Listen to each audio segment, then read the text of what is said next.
Hello po! Here's our first setup for today, and this is located at My Queen's Resort sa Tabun, Mabalacat. 18th birthday celebration nga ito, and alam niyo na kung anong motif? My ultimate favorite duo tone before, red and black. Kami nga lang ni Papa ang asa setup na to, and full setup siya. Kakayanin naman sana namin if ever. Tapos sila Papa Nay and kapatid ko naman ang nasa iba pang mga setup sa Angeles na banda. Kakayanin nga sana, kaya lang ay yung name ng celebrant for this event ay nakalimutan namin. Ay nako. Kaya ayun, pinapunta ko dito yung kapatid ko. Wala akong ibang makontak dahil si Kuya RJ ay busy din. Walang ibang choice kundi kapatid ko lang. Sakto ay buti nagsiset up sila sa bahay nila mama nang para sa birthday ni ate. Simple lang naman and one panel. Dapat nga ay si ate at kuya yung magsiset up nun, kaso busy pala si kuya. Then yung isa pang setup ay nauna na nilang ma-set up nun. Yung rush booking na nakuha namin noong December 1 sa The Mansion from photo booth.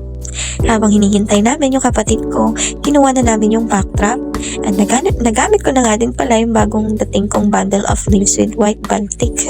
Ano ba English ng baltic? Basta yun. Anyways, this is under Ma'am George pala. And ito, yung inocular visit namin last month.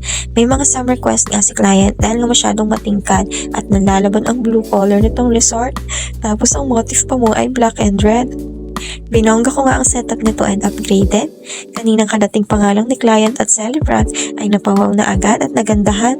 Kahit backdrop pa lang ang nakatayo. Nakakaganda lalo mag-work nung marinig yun. I mean, nakakagana lalo mag-work nung narinig namin yun. Andyan na din pala, tumating na yung kapatid ko, dala yung styro. And layo pa muna ito. Buti at di pa sila nakaalis ni Papa Nay para mag-setup for last setup namin today.